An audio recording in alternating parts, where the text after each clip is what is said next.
Hey guys! Welcome and welcome back sa ating channel. For today's video ay isa na naman pong application ang ating titignan guys. And bagong application ang aking nasilip guys sa Google Play Store. Sa application na ito guys is approve na naman po tayo. And makikita natin si screenshot guys na approve tayo sa halagang 3,000 pesos.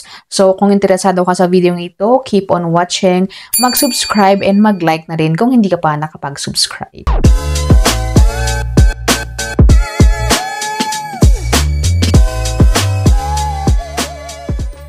Alright, welcome and welcome back sa ating vlog. So for today's video ay pag-uusapan natin ng isang lending application na bago sa aking paningin guys sa Google Play Store. Ayan, and approve tayo sa halagang 3,000 pesos. So andyan si screenshot guys. And we can pay in 2 periods and 3 periods. So ang loan application guys na ito ay si Bingo Peso. Ayan, si screenshot guys. And pwede nating makahiram sa kanila ay up to 8,000 pesos. Ayon yun guys sa kanilang ads. Loan tenure is 180 days. Approval is 99%. So, malapit na sa 100%. So, ayun na nga at approve tayo sa halagang 3,000 pesos. Ayan. So, yun po ang kanilang ads. Ayan. So, kung makita nyo guys, sabi dito na napakadaling applyan. Borrow up to 60,000 pesos and 91 to 180 days. And meron siyang 4.6 stars and 4K reviews. So, pagka-download guys, ay makikita agad-agad natin yung approve or yung pwede nating hiraman. Ayan, up to 50,000 pesos.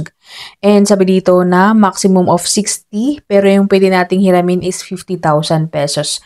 Pero oops guys, hindi pa siya exactly or 100% na yun po ang ating makukuha. Kasi nga nasabi ko kanina na 3,000 pesos ang ating approve amount. Ayan. So, click natin guys yung apply now. Ayan. Pagka-click natin yun guys, ay hingi sila ng active na phone number. Mag-send sila ng OTP. So, basic na instruction na yun guys.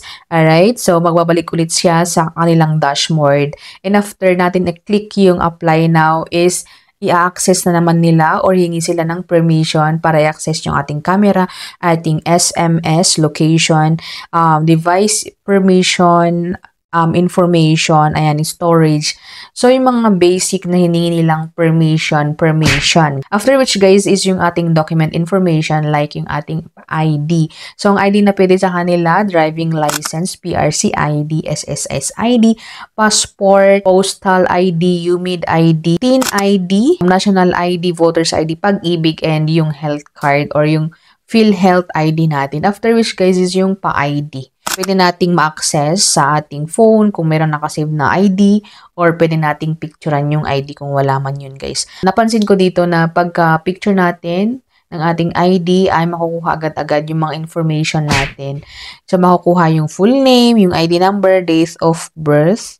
Ayan, so hindi na tayo mag-manual na maglagay. Mas maganda na pag mga bagong application guys is maghanap talaga tayo ng mga reviews kasi nga hindi basta-basta magbibigay ng mga ganitong mga information, yung mga ID, ganyan yung mga personal nating mga information.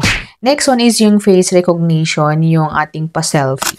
Ayan, pagkatapos nun guys is yung mga personal information na like education, marital status, number of credit cards, email, gender, yung ating address, detailed address, kung nagre-rent ba tayo or sa atin ba yun. And then yung loan purpose, alternative na phone number. Pero kung wala naman yun guys is okay lang kasi nga optional siya. Yung ating Facebook account and Viber. Though optional yun guys, pero sinasabi na mas mataas yung chance na ma-approve po tayo. Pero for me, since optional, hindi ko na lang po siya nilagyan. After which guys, isasubmit na natin and then hihingi sila lang other information. And then after which is yung ating work information na. So company name, company address, mga basic information na yun guys. Company number, detailed address, mga ganyan, profession, kailan tayo sa sahod, and then yung payday, kung ano yung trabaho natin dun guys. After which guys, click natin yung submit and dito na sa ating emergency contact. So sila nangangailangan sila ng 5. So, 5 na contact references. So, lagi kong sinasabi na pag naglalagay po tayo ng mga contact references is kailangang alam ng nilalagay natin para sa ganon, if ever natatawag yung agent na mag-verify, is alam po nila na nilagay po natin sila as contact references.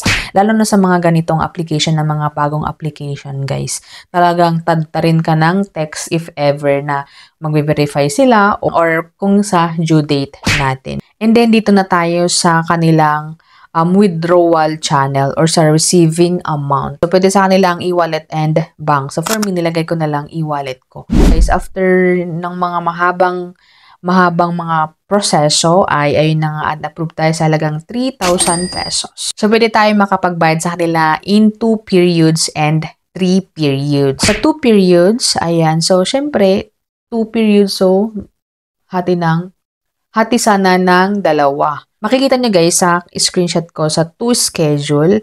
Ayan, sa first schedule is 200 or 2,970. Sa second schedule is 30 pesos. Sa first schedule pa lang is halos bayad na po tayo. And then, meron siyang additional na 420 pesos sa ating due date.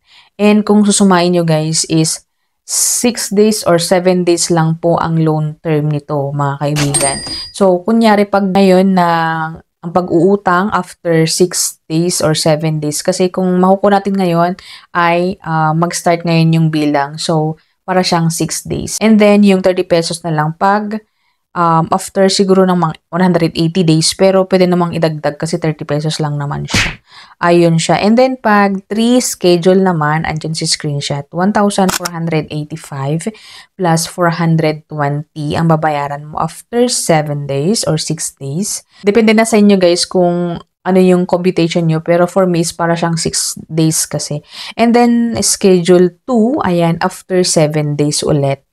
So, para siyang 14 days na hati into 7 days. Ayan siya, guys. So, ang loan application na ito ay nag-try akong mag-search sa SEC sa may Google. Pero wala akong makita, guys. So, if ever makita nyo, please i-comment nyo sa baba kung hindi ko siya nakita. Ayan, si Bingo Peso. Ayan, Bingo Peso. And yun po ang process na kay Bingo Peso. Yun po yung pwede nating makuha. First loan is 3,000 and pwede nating magbayad ng 2 periods or 3 periods.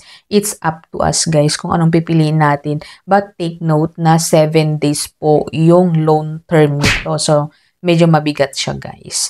So, that's it my video about kay Peso or Bingo Peso. And sana nakatulong sa mga naghahanap ng utangan or naghahanap ng review tungkol dito kasi madaming ads sa Facebook and very nakakaakit sa mata guys.